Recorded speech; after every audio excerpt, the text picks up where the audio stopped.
భయం విన్నప్పుడు చిన్నగా అనిపించి ఎదురైనప్పుడు నరకాన్ని చూపించే ఓ అంతర్లీన ఫీలింగ్.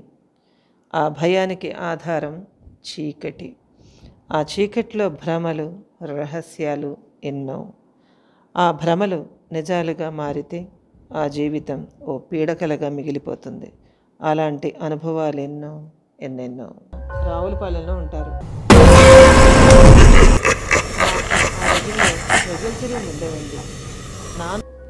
మీ అందరి సహాయ సహకారాలతో ముందుకు దూసుకువెళ్తున్నటువంటి మన ఛానల్ని మరింతగా ఆదరించి మీ సబ్స్క్రిప్షన్స్ రూపంలోనూ మీ లైక్స్ రూపంలోనూ తెలియజేస్తారని, మన ఛానల్తో కలిసి నడుస్తారని మనస్ఫూర్తిగా కోరుకుంటున్నాను. ఇంకా మీ అందరూ బాగుండాలని, ఇంకా బాగుండాలని కోరుకుంటూ ఈ సిటీవీ హర్రర్ స్టోరీస్ కార్యక్రమాన్ని కూడా విజయవంతంగా వ్యూవర్షిప్ పెంచి, సబ్స్క్రిప్షన్స్ పెంచి మీరు ముందుకు తీసుకువెళ్తారని ఆశిస్తున్నాను. మీరు ఇచ్చే ప్రతి ఒక్క లైక్ నాకెంతో బూస్టప్గా పనిచేస్తుంది. కాబట్టి ఫ్రెండ్స్, తప్పకుండా ఒక లైక్ చేయండి, అట్లాగే వ్యూవర్షిప్ని కూడా పెంచండి.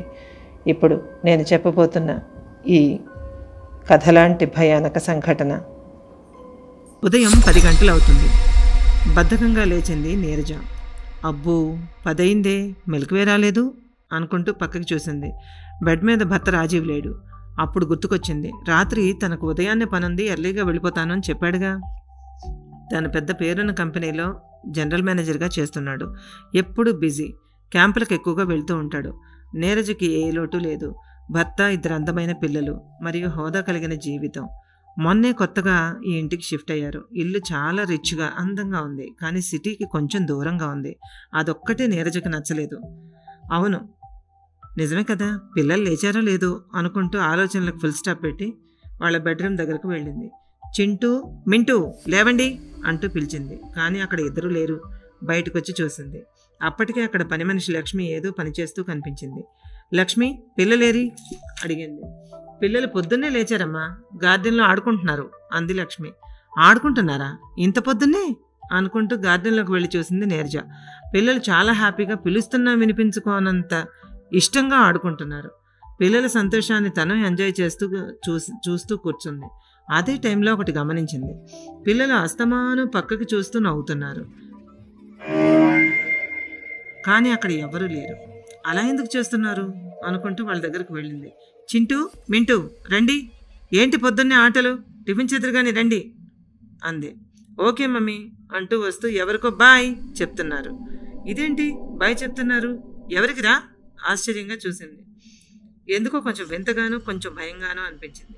లోపలికి వస్తూ లక్ష్మి, పిల్లలకు టిఫిన్ పెట్టు, నేను ఫ్రెష్ అయి వస్తాను అంది. అవును, శ్రీనేడి అడిగింది. కూరలు తెస్తానికి వెళ్ళాడమ్మా జవాబిచ్చింది లక్ష్మి. లక్ష్మి, శ్రీను భార్యాభర్తలు. వాళ్ళిద్దరూ ఎప్పటి నుంచో వీళ్ళ దగ్గరే పనిచేస్తున్నారు. నమ్మకస్తులు. భర్త క్యాంపులకు వెళ్ళినా వాళ్లే తనకు తోడుగా ఉంటారు. నీరజ ఫ్రెష్ అయ్యి వచ్చేసరికి పిల్లలు టిఫిన్ చేసి టీవీ చూస్తున్నారు. సమ్మర్ హాలిడేస్ని ఎంజాయ్ చేస్తున్నారు వాళ్ళు. Chintu 4th class, Mintu 2nd class. Neeraja లక్ష్మికి ఏవో పనులు పురమాయిస్తూ అటు ఇటు తిరుగుతోంది. కానీ పొద్దున్న పిల్లలు చేసిన పనే మాటికి గుర్తుకొస్తోంది. వాళ్ళు ఎవరి వంక చూస్తున్నారు? వచ్చేటప్పుడు భయ ఎవరికి చెప్పారు? ఏమీ అర్థం కాలేదు తనకి. మనసు ఏదో కీడి శంకించింది. చూస్తూనే రోజు గడిచిపోయింది. రాజీవ్కి ఏదో పనుందని నైట్కి రానని చెప్పాడు. తనకలవాటే ఒంటరిగా పడుకోవటం. రాత్రి అయింది. పిల్లలు అప్పటికే నిద్రపోయారు. లక్ష్మి, శ్రీను కూడా పగలంతా పని వల్ల అలసిపోయి నిద్రపోతున్నారు. తనకి నిద్ర పట్టక బాల్కనీలోనే అటు ఇటు తిరుగుతూ ఉంది నీరజ. సడన్గా కిందకు చూసింది. ఏదో ఆకారం నిలబడి తననే తీక్షణంగా చూస్తోంది. నీరజకి ఒళ్ళంతా చెమటలు పట్టి వెన్నులో వణుకు మొదలైంది. అయినా ధైర్యం తెచ్చుకుని ఎవరు అని అడిగింది. సమాధానం లేదు.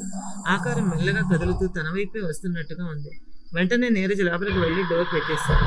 ఎవరది? మనిషా లేక దెయ్యమా అనుకుంటూ మనసులోనే దేవుణ్ణి తలుచుకుంది. చాలాసేపు తనకు నిద్రపట్టలేదు. మెల్లగా లేచి కిటికీ నుంచి బయటకు చూసింది. అక్కడ ఎవ్వరూ లేరు. నిజమా, భ్రమ? అసలు అర్థం కాలేదండి. అలా ఆలోచిస్తూనే నిద్రలోకి జారుకుంది. సడన్గా పెద్దగా నవ్వులు వినిపించాయి. టైం చూస్తే అర్ధరాత్రి 2 గంటలు అయింది. అదేంటి, పిల్లలు పడుకున్నారు కదా, ఇప్పుడు ఎందుకు లేచారు అనుకుంటూ పిల్లల బెడ్రూమ్ డోర్ తీసింది నీరజ. పిల్లలు హాయిగా పడుకున్నారు. మరి ఆ నవ్వులు ఎవరివి? కొంచెం భయం అనిపించింది. వెంటనే సీను లక్ష్మీలను లేపి విషయం చెప్పింది. వాళ్ళు విన్నారు. అమ్మా, ఆ నవ్వులు బయట నుంచి వినిపిస్తున్నాయి అన్నాడు శ్రీను. వెంటనే నీరజ, లక్ష్మి, సీను ముగ్గురు బయటకు వచ్చి చూశారు. ఆ నవ్వులు స్విమ్మింగ్ పూల్ వైపు నుంచి వినిపిస్తున్నాయి. అటువైపుగా వెళ్లారు వాళ్ళు. స్విమ్మింగ్ పూల్లో 2 పిల్లలు, ఒక స్త్రీ, ముగ్గురు కేరింతలు కొడుతూ ఒకరిపై ఒకరు నీళ్లు చల్లుకుంటూ హ్యాపీగా ఆడుకుంటున్నారు. ఇది చూసిన ఆ ముగ్గురు షాక్కి గురయ్యారు. శ్రీను ధైర్యం తెచ్చుకుని, ఎవరు మీరు అని గట్టిగా అడిగాడు. దానికి సమాధానంగా ఆ స్త్రీ కోపంగా తల తిప్పి చూసింది. అంతే, ఆమెని అలా చూడగానే ఈ ముగ్గురికి గుండె ఆగినంత పని అయ్యింది. ఎందుకంటే ఆ స్త్రీ నల్లని కనుపాపలేని తెల్లని పెద్ద పెద్ద కళ్ళు, జీవం లేని ముఖం, అంతా నల్లగా చాలా వికృతంగా ఎక్కడో కాలిపోయి పాతి పెట్టబడి బయటికి తీసినట్టుగా ఉంది ఆమె ఆకారం. ముగ్గురు కళ్ళు మూసి తెరిచేలోగా అక్కడంతా నిశ్శబ్దం అలుముకుంది. మాయమైన పిల్లల నవ్వులు, కేరింతలు. అంతా ప్రశాంతంగా ఉంది. కానీ స్విమ్మింగ్ పూల్ దగ్గర నేల మాత్రం తడిగా ఉంది. నీళ్లు కూడా కాస్త కదులుతూనే ఉన్నాయి. ముగ్గురు ప్రాణాలు గుప్పెట్లో పెట్టుకుని లోపలికి వచ్చేశారు. అమ్మా, ఇంట్లో ఏదో ఉందమ్మా అంది లక్ష్మి. అవునమ్మా, వాళ్ళు మనుషులు కారమ్మా, దెయ్యాల్లా ఉన్నారు అన్నాడు సీను కూడా. వాళ్ళ మాటలు విన్న నీరజకి ఏం చేయాలో అర్థం కాలేదు. సరే, రేపు సారు వచ్చాక మాట్లాడుకుందాం, ప్రస్తుతం ముగ్గురం హాల్లోనే పడుకుందాం అంది భయంగా. ఇక ఎలాగో తెల్లారింది. రాత్రంతా ఏవేవో శబ్దాలు, ఎవరెవరో పరుగులు పెడుతున్నట్టు, ఒకటే శబ్దాలు, బయట ఎవరో నడుస్తున్నట్టుగా కంటిన్యూస్గా వినిపిస్తున్న ఫుడ్ స్టెప్స్. పిల్లలు లేచారు. చింటూ తుమ్ముకుంటూ బయటకు వచ్చాడు. ఆ వెనకే దగ్గుతూ తుమ్ముతూ మింటూ కూడా బయటకు వచ్చాడు. అదేంటి, ఇంత సడన్గా ఇద్దరికి జలుబు చేయటం ఏంటి అనుకుంది. ఏ వర్షంలోనో నీళ్లల్లోనో తడిచినట్టు ఆ తుమ్ములేంటమ్మా అంది లక్ష్మి. అప్పుడు తట్టింది నీరజకి. రాత్రి స్విమ్మింగ్ పూల్లో వేరే ఎవరో పిల్లలు తడిస్తే తన పిల్లలకు జలుబు చేసిందేంటి? అంటే రాత్రి స్విమ్మింగ్ పూల్లో ఉన్నది నా పిల్లలా అనుకుంటూ ఏమీ అర్థం కాక పూర్తి స్థాయిలో భయం, ఎంతో కొంత గందరగోళంతో భర్తకు వెంటనే ఫోన్ చేసింది. 2 గంటలు గడిచాక భర్త రాజీవ్ వచ్చేశాడు. జరిగిన విషయాలన్నింటి గురించి పూసగుచ్చినట్టుగా చెప్పసాగింది. ఏంటి నువ్వు చెప్తుంది, ఈ రోజుల్లో ఇవన్నీ ఏంటి అన్నాడు నమ్మలేనట్టుగా. అయినా అసలు మీరు హర్రర్ మూవీస్ చూడడం మానేయండి అన్నాడు. లేదండి, మీరు 2 రోజులు ఇంట్లోనే ఉండండి ప్లీజ్ అని బతిమాలింది నీరజ. ఓకే, భయపడకు, నేను అన్నాను కదా, చూద్దాం అని భార్యను హత్తుకుంటూ ఓదార్చాడు రాజీవ్. ఆ రోజు పగలంతా అలా గడిచిపోయింది. ఏ సంఘటనలు లేవు. రాత్రి పడుకుంటూ, అంతా నీ భ్రమ నీరజ, ఏముంది, మీరంతా దేన్నో చూసి భయపడుతున్నారు, దెయ్యం, భూతం ఇవన్నీ ట్రాష్, ఈ రోజుల్లో కూడా దెయ్యాలేంటి అంటూ పడుకున్నాడు. మధ్యరాత్రిలో ఏదో ఒక వెచ్చటి ఊపిరి తనను తాకుతున్నట్టుగా అనిపించింది రాజీవ్కి. కళ్ళు తెరిచి చూసేసరికి కళ్ళల్లో కళ్ళు పెట్టి తదేకంగా తననే చూస్తూ ఉన్న ఓ విచిత్రమైన ఆకారం. ఒక్కసారిగా ఈ వింత అనుభవానికి గురైన రాజీవ్ త్రుళ్ళిపడి లేచాడు. కిటికీ పక్కగా ఎవరో వెళ్తున్నట్టుగా ఒక నీడ కనిపించింది. వెంటనే లైట్ ఆన్ చేసి చూస్తే అక్కడ ఎవరూ లేరు. ప్రశాంతంగా పడుకుని నిద్రపోతోంది నీరజ. దెయ్యం అంటే ఏంటో అనుభవంలోకి వచ్చినట్టుగా అనిపించింది రాజీవ్కి. అంటే ఈ నీడ, మీద కనిపించే ముఖం, వీటిని దెయ్యం అంటారా? ఇంకా జరుగుతున్నదంతా నమ్మశక్యంగా లేదు. ఎవరి ప్రమేయం లేకుండానే, ఏ పిలుపు వినిపించకుండానే నడుచుకుంటూ స్విమ్మింగ్ పూల్ దగ్గరకు చేరుకున్నాను. పైన రూమ్లో కనిపించిన ఆకారమే ఇక్కడ కూడా తనను రమ్మని చేతులు చాచి పిలుస్తున్నట్టుగా అనిపించి ముందుకు అడుగులు వేస్తూ వెళ్తున్న రాజీవ్ ఠక్కున ఆగాడు నీరజ పిలుపుతో. నీరజ, ఆ వెనకే లక్ష్మి, సీను కూడా ఉన్నారు. ఏమైందండి, పిలుస్తున్నా పట్టించుకోకుండా బయటకు వస్తున్నారు, అసలేమైంది మీకు ఆదుర్దాగా అడుగుతోంది నీరజ. ఏది నిజము, ఏది భ్రమం, అసలు తను బయటికి ఎందుకు వచ్చాడు, అది ఈ టైంలో, అది కూడా స్విమ్మింగ్ పూల్కి? అయోమయంలో నోరు మెదపలేని రాజీవ్ని తీసుకుని నీరజ, లక్ష్మి, సీను హాల్లోకి చేరుకున్నారు.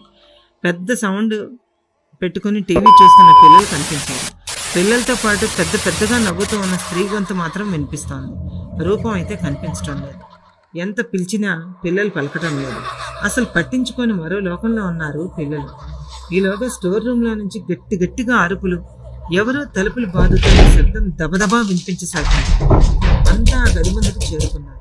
అందరూ బయట ఉంటే లోపల గదిలో తలుపులు బాదుతున్నది ఎవరు?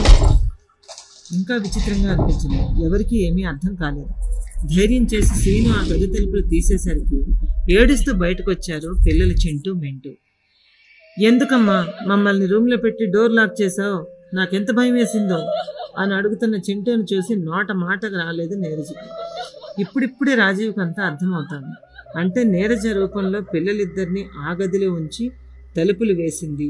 బయట స్విమ్మింగ్ పూల్ దగ్గర తనకు కనిపించి పిలుస్తూ రమ్మన్న స్త్రీ ఇద్దరు ఒకరేనా అని లోపలే బేరీజ్ వేసుకుంటున్నాడు రాజీవ్. ఈలోగా నీరజ, ఈ దెయ్యం మన పిల్లల్ని మనకి దూరం చేయాలనుకుంటోందండి. నేను చెప్తే మీరు నమ్మలేదు. డోర్ తీయడం కాస్త ఆలస్యం అయి ఉంటే మన పిల్లల పరిస్థితి ఏమై ఉండేది అని ఏడుస్తూ పిల్లలిద్దరినీ హత్తుకుంది. మర్నాడు ఉదయం రాజీవ్ అసలు ఆ ఇంట్లో ఏం జరుగుతోందా అని ఆలోచిస్తూ ఉన్నాడు. తన క్యాంపు నుండి వచ్చాడు అంటే పిల్లలు అస్సలు తనని వదిలేవారు కారు. అలాంటిది ఎవరో వాళ్ళని కట్టిపడేసినట్టుగా తనకి దూరంగా ఉంటున్నారు. వాళ్ళు ఈ ఇంటికి వచ్చిన దగ్గర నుంచి ఇంట్లో జరుగుతున్న సంఘటనలన్నింటినీ సారాంశం ఇప్పుడు పూర్తిగా అర్థమైంది రాజీవ్కి. ఇక ఇలానే వదిలేస్తే పిల్లలు తనకు దక్కరు. ఇది మాత్రం చాలా గట్టిగా ఫిక్స్ అయిన రాజీవ్ ఏమాత్రం ఆలస్యం చేయకుండా వెంటనే తనకి ఇల్లు చూపించిన బ్రోకర్కి ఫోన్ చేశాడు. ఇంతకుముందు ఎవరుండేవారు ఇంట్లో పిలిపించి అడిగాడు. అతను తడబడుతూ నసుగుతూ ఏమైంది సార్ అడిగాడు. జరుగుతున్న విషయాలన్నీ వివరించాడు రాజీవ్. సారీ సార్, అవతల పార్టీ వాళ్ళు కాస్త ఎక్కువ కమిషన్ ఇచ్చేసరికి మంచి ఇల్లు అని చెప్పి ఈ విషయం దాచిపెట్టి మీకు ఓకే చేశానండి. ఇంతకుముందు ఈ ఇంట్లో రాజశేఖర్ అనే ఒక అతను ఉండేవాడు. ఆస్తి గొడవల్లో తన భార్యని ఇద్దరు పిల్లల్ని స్విమ్మింగ్ పూల్లోకి తోసి ఊపిరాడకుండా చేసి చంపేశాడు. భార్య పిల్లల్ని పోగొట్టుకున్న రాజశేఖర్ ఇక్కడ ఇల్లుని వ్యాపారాలని వేరే వాళ్ళకి అమ్మేసి అమెరికా వెళ్ళిపోయాడు. అతనికి జైలు శిక్ష కూడా పడింది. అది పూర్తయ్యాక అమెరికా వెళ్ళిపోయాడని ఇక్కడ అనుకుంటారు. చనిపోయిన ఆ ముగ్గురి ఆత్మలు ఈ ఇంట్లోనే తిరుగుతూ ఉన్నట్టుగా ఇదివరకు నుంచి అందరూ అంటూ ఉంటారండి. నేను కూడా విన్నాను. కానీ ఎన్ని సంవత్సరాలు అయిపోయిన తర్వాత ఇంకేదో చెప్పబోతున్న బ్రోకర్, చాలే ఇంకాపు, నీ కమిషన్ కోసం ఎవరి జీవితాన్ని బలి చేయాలనుకుంటున్నావు? డబ్బు అడుక్కుంటే వస్తుంది కదా, ఇలా మనుషుల ప్రాణాలతో ఆటలాడతావా? దేవుడి దయ వల్ల మాకు మా పిల్లలకి ఇంకా ఏమీ జరగలేదు కాబట్టి సరిపోయింది. లేదంటే మా పరిస్థితి ఏంటి? అసలు మిమ్మల్ని ఈ పరిస్థితి తెచ్చిన నిన్ను ఊరికే వదలకూడదు అని తిట్టి కాలర్ పట్టుకున్నాడు రాజీవ్. ఇక లాభం లేదని వెంటనే వేరే ఫ్రెండ్తో మాట్లాడి అతడి సహాయంతో మరో ఇంటికి షిఫ్ట్ అయ్యేలోగా వాళ్ళ ఇంటికి చేరుకున్నారు రాజీవ్ ఇంకా అతడి ఫ్యామిలీ. ఆ తర్వాత ఏం జరిగిందో ఏమో కానీ కొన్నాళ్ల తర్వాత ఆ బ్రోకర్ శవం ఆ ఇంటి స్విమ్మింగ్ పూల్లో తేలుతూ కనిపించింది. ఇదండి కథ. మీకు ఎలా అనిపించింది? ఈ సంఘటన భయం అనిపిస్తుంది కదూ. ఇలాంటి ఇళ్ళు, దాచిపెట్టి వచ్చేసేటటువంటి వాటాలు, అసలు వెనక జరుగుతున్న భయానక అంశాలను దాచిపెట్టి అద్దెకిచ్చేసే ఓనర్స్, అలాగే సేల్కి పెట్టేసే ఓనర్స్, వెళ్ళి అనుకోకుండా అమాయకంగా బలైపోయే టెనెంట్స్, ఇలా ఎంతమందో. సో ఈ కథ మీకు ఏమనిపించిందో, నచ్చిందో లేదో కామెంట్ సెక్షన్లో తెలియచేయండి. అట్లాగే మీకు కూడా ఇటువంటి అనుభవాలు ఏమైనా ఎదురై ఉన్నట్లయితే, విని ఉన్నట్లయితే తప్పకుండా ఫీడ్బ్యాక్ ఇవ్వండి. అట్లాగే మన ఛానల్ని చూడగానే ఒక లైక్ చేయండి, షేర్ చేయండి, కామెంట్ చేయండి. అలాగే మీరు చేసే ప్రతి ఒక్క లైక్ మన ఛానల్ని ముందుకు నడిపిస్తుందండి. మీ సబ్స్క్రిప్షన్స్తో సిటీవీ కలర్స్ ఆఫ్ లైఫ్ లాగే మన ఆడియో ఫీస్ ఛానల్ని కూడా ముందుకు నడిపిస్తారని ఆశిస్తూ మీ అందరికీ మరింత మంచి ప్రసారాలని, మంచి విశేషాలని అందిస్తానని మీకు హామీ ఇస్తూ మీ అందరికీ నచ్చే మరొక కథతో మీ ముందుకు వస్తాను. అంతవరకు సెలవు. నమస్తే.